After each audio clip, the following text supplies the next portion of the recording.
चलिए इस क्वेश्चन को सोल्व करते हैं। क्वेश्चन दिया गया x ratio y equal to 4:3, यानी x और y के रेशियो दिया गया है और हमें निकालना है X cube minus Y cube ratio X cube plus Y cube का। इसमें करना कुछ नहीं है, काफी इजी तरीके से सोल्व करेंगे। सिंपल सा x की जगह पे 4, y की जगह पे 3 लेना है। x equal to 4, y equal to 3 लेकर के क्वेश्चन को सोल्व करना है। तो X cube minus Y cube ratio X cube plus Y cube निकालना है। एक्स की जगह 4 डालेंगे, 4 का क्यू माइनस 3 का क्यू रेशियो 4 का क्यू प्लस 3 का क्यू। तो 4 का क्यू 64 माइनस 3 का क्यू 27 और यहाँ पे 64 प्लस 27, दोनों को माइनस करेंगे तो 37 आ जाएगा और दोनों को प्लस करेंगे तो 7 4 11 6 2 8 1 9, यानी 37 रेशियो 91, यानी ऑप्शन सी हमारा सही आंसर होगा। ठीक है, इस क्वेश्चन को देखते हैं। इसमें कह रहा है सोहन ने अपने खर्चों में 25% की कमी की, फिर बाद में उसमें 10% की और कमी की, तो उसके खर्चों में कुल मिलाकर कितने प्रतिशत की कमी हुई। इसको दो तरीके से बनाएंगे। पहला फॉर्मूला विधि से बनाते हैं। फॉर्मूला होता है इसका प्लस माइनस ए प्लस माइनस बी फिर प्लस माइनस ए बी बट्टा में 100।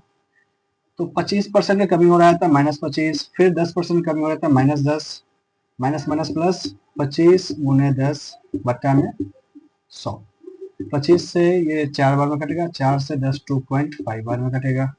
25 10 यहाँ माइनस में 35 हो जाएगा और प्लस में यहाँ पे 2.5 दोनों घटेगा, तो ये आ जाएगा आपका 32 माइनस में 32.5%, यानी कि 32.5% की ओवरऑल कमी हो रही है। अब दूसरा में रखते उसको सॉल्व करेंगे।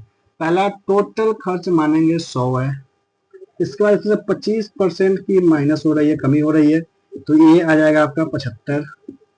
फिर इसमें क्या हो रहा है 10% की और कमी की जा रही है, तो 10% 75 का 10% होता है 7.5, तो 7.5 घटाएंगे तो ये आ जाएगा आपका 68.5, नहीं ये 67.5 आ जाएगा और ये दोनों को माइनस करेंगे तो 32.5 आपका आंसर आएगा।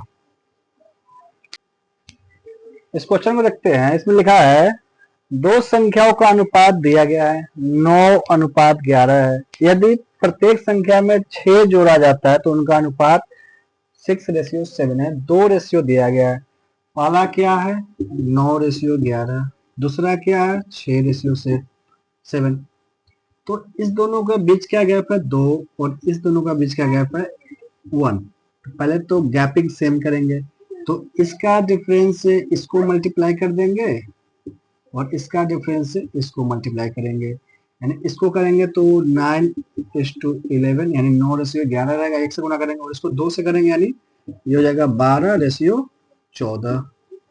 अब देखेंगे दोनों में दोनों का गैप है, तो अब यहाँ से बढ़ रहा है क्या 6 जोड़ा जाता है तो रेशियो ये होता है, यानी कि ये 3 बढ़ रहा है तो 3 का मान दिया है 6, तो 1 का क्या हो जाएगा 2, मेरा वैल्यू 2 आ गया। अब बड़ी संख्या पूछ रहा है दोनों में, तो दोनों में 11 बड़ी है, तो 11 इंटू 2 यानी 22, यानी ऑप्शन ए हमारा सही आंसर होगा।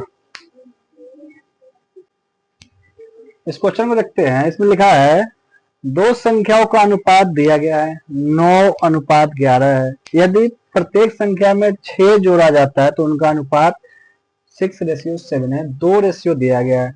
पहला क्या है 9:11, दूसरा क्या है 6:7।